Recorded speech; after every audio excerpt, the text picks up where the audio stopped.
दोस्तों नमस्कार। मैं अपने YouTube चैनल एसराज क्लासेस भंगिया पर स्वागत करता हूं आपका। मुझे पूरा विश्वास है जहां भी होंगे मस्त होंगे, दुरुस्त होंगे और स्वस्थ होंगे। तो आज आपको हम इंटर का हिंदी जो 100 नंबर के है उसका हम बातचीत, जिसका लेखक बाल कृष्ण भट्ट है, उनका ऑब्जेक्टिव लिखा है। यह वीडियो देखिए, बातचीत का इसमें आपको कंप्लीट पूरा ऑब्जेक्टिव हो जाएगा, ये मैं दावा करता हूं। बहुत सारे छात्र बोल रहे थे सर मैट्रिक तो लेकर आ रहे हैं, इंटर के भी लेकर आइए। और एक बात आप बताते हैं, वीडियो को डिस्क्रिप्शन में आपका 12th का लिंक मिल जाएगा, मैट्रिक का भी मिल जाएगा, और ज्योग्राफी को जो पढ़ाए हैं उसका भी वीडियो को लिंक मिल जाएगा, आप डिस्क्रिप्शन में जाके देख सकते हैं। चलिए, पहला क्वेश्चन है, किसने ना होने से सृष्टि गूंगी प्रतीत होती है? किसके ना होने से सृष्टि गूंगी प्रतीत होती है? स्मरण शक्ति, श्रवण शक्ति, वाक शक्ति, दिव्य शक्ति। देखिए, बाल कृष्ण भट्ट जो है वो कहते हैं कि अगर वाक शक्ति अगर नहीं रहता है तो सृष्टि पर गूंगी प्रतीत होगा, ये बाल कृष्ण भट्ट कहना था। इसलिए पहला का सही जवाब आपका सी बिल्कुल होगा। जे भी आप 12th क्लास के बच्चे होंगे, दोस्त होंगे, वो अपने दोस्त के साथ शेयर भी कर देंगे, और चैनल पर नए होंगे तो चैनल को सब्सक्राइब कर लेंगे। इस पर आपको हम आज से स्टार्टिंग हो चुका है, आपका ऑब्जेक्टिव सब्जेक्टिव सब मिलेगा। और ये यहाँ तक बता दे रहे हैं, इंग्लिश बहुत आप लोग की लग रहा होगा ना, इंग्लिश भी लेके आएंगे हम। चलिए, बाल कृष्ण भट्ट किस युग के रचनाकार थे? बाल कृष्ण भट्ट जो थे वो किस युग के रचनाकार थे? द्वितीय युग, प्रसाद युग, पूर्व भारत तेंदु युग कि भारत तेंदु युग? बता देना चाहता हूं कि बाल कृष्ण भट्ट जो थे वो भारत तेंदु युग के जमाने के रचनाकार थे। यानी दूसरा का जो सही जवाब हो जाएगा आपका डी करेक्ट आंसर हो जाएगा, दूसरा का आपका डी हो जाएगा। अब हम चलते हैं तीसरा क्वेश्चन की ओर। तो तीसरा क्वेश्चन देखिए, वो आपको नजर के सामने है। अब देखिए, सब्जेक्टिव नहीं पढ़े होंगे तो कहिएगा तो हम सब्जेक्टिव भी लेके आएंगे। हम पहले ऑब्जेक्टिव आपको हम नजर में पेश कर रहे हैं, क्योंकि आपका स्टार्टिंग हो चुका बिहार बोर्ड इंटर के हिंदी जो ही विषय आर्ट्स का मैं कंप्लीट करूंगा इस चैनल पर।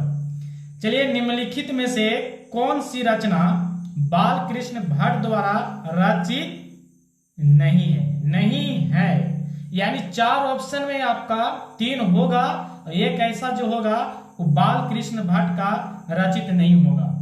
तो आगे ऑप्शन दिया गया, पमहावती, बेनी सहार, मेघदूतम, मेघनाथ वध। तो मैं बता देना चाहता हूं, आपका ए भी है, बी भी है, लेकिन आपका इसमें सी जो है नहीं है। यही जो है आंसर हो जाएगा, क्योंकि रचित नहीं है। लेकिन मेघनाथ वध भी उनकी ही रचना है। तो यानी तीसरा का सही जवाब हो जाएगा आपका, वो आपको सी हो जाएगा, जो आपको मेघदूतम जो है वो बाल कृष्ण भट्ट का रचित नहीं है। अब हम चलते हैं, ये आपको हो गया सी, यानी तीसरा का सही जवाब आपको हो गया सी करेक्ट। अब हम चलते हैं चौथा क्वेश्चन की ओर। देखिए, चौथा क्वेश्चन जो है वो आपको नजर के सामने है। ये क्या कह रहा है चौथा क्वेश्चन कि आर्ट ऑफ कन्वर्सेशन कहां के लोगों सर्वाधिक प्रचलित है? आर्ट ऑफ कन्वर्सेशन कहां के लोगों में सर्वाधिक प्रचलित था?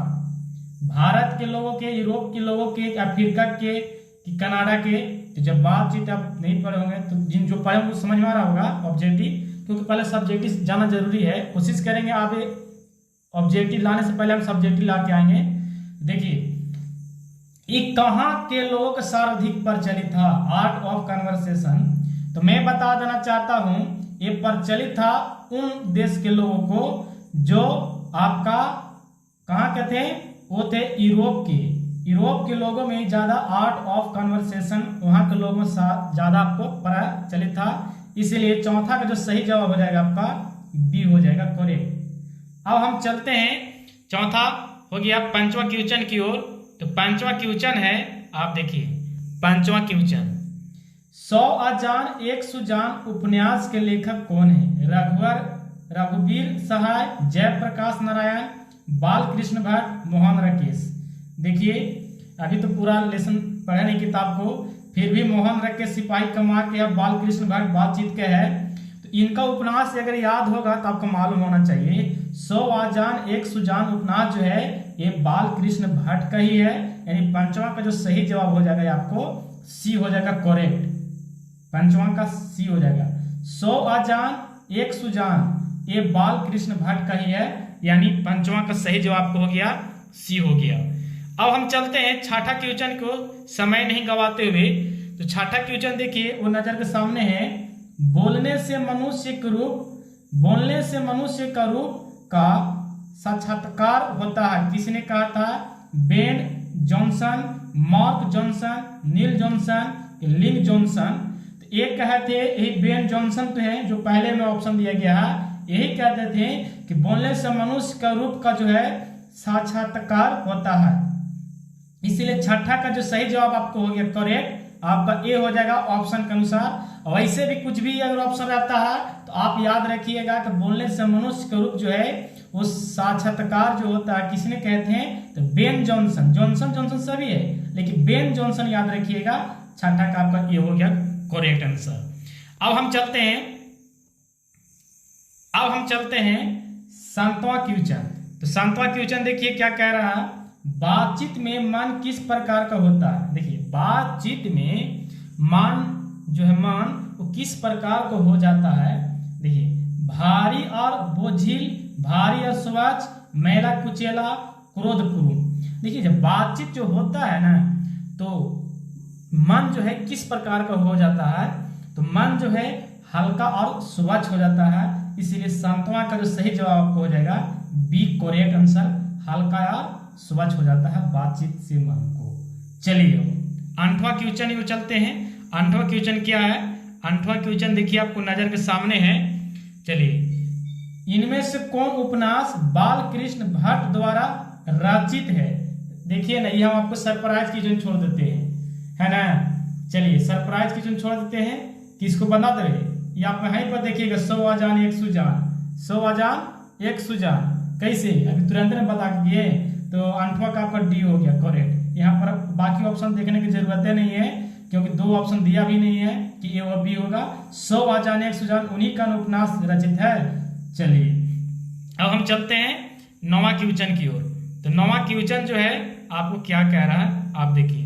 नौवां क्वेश्चन है कि निम्नलिखित में से बालकृष्ण भट्ट का निवास स्थान कौन सा है?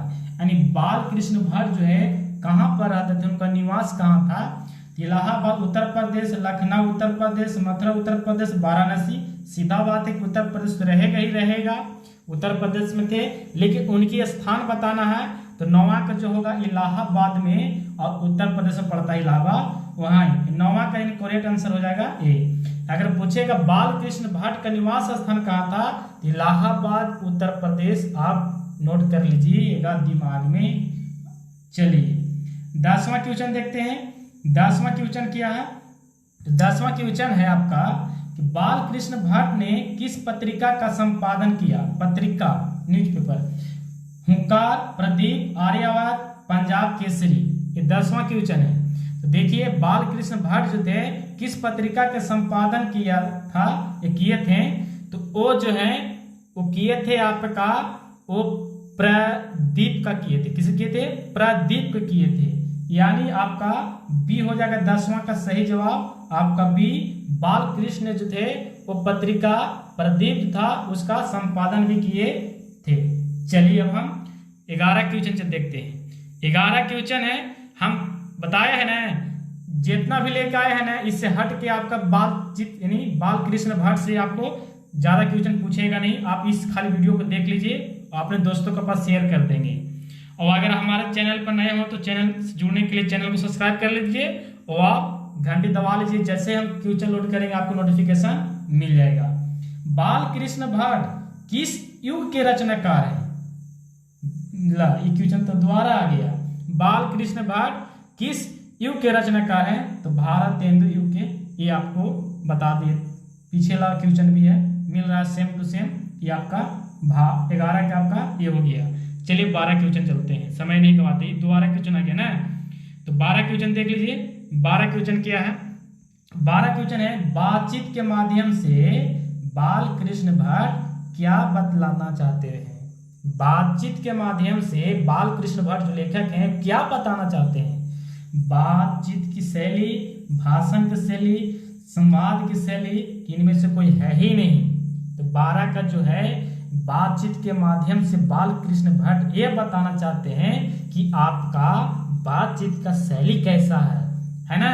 तो ये आपका 12 का हो जाएगा सही जवाब, आपका ए हो जाएगा, इसमें कोई शक नहीं है, 12 का ए। और इस चैप्टर का ऑब्जेक्टिव का लास्ट क्वेश्चन जो आपको हम लेके आ रहे हैं वो 13 है, और इसका अलावा हमसे ज्यादा क्वेश्चन तो लगता नहीं कि आएगा बातचीत से। तो 13 क्वेश्चन आपको सरप्राइज है, जो भी अंत तक जुड़े होंगे उनका कमेंट्स में इसका जवाब देना है। बातचीत शीर्षक निबंध के निबंधकार कौन थे? इसका जवाब आप कमेंट्स बॉक्स में देना है। ये कोई भारी क्वेश्चन नहीं है, आप इसको जवाब दीजिए ताकि हम अगला वीडियो में आपको हम नाम लेंगे।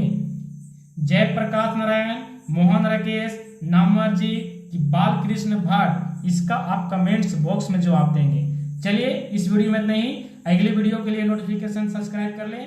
थैंक यू सो मच, धन्यवाद।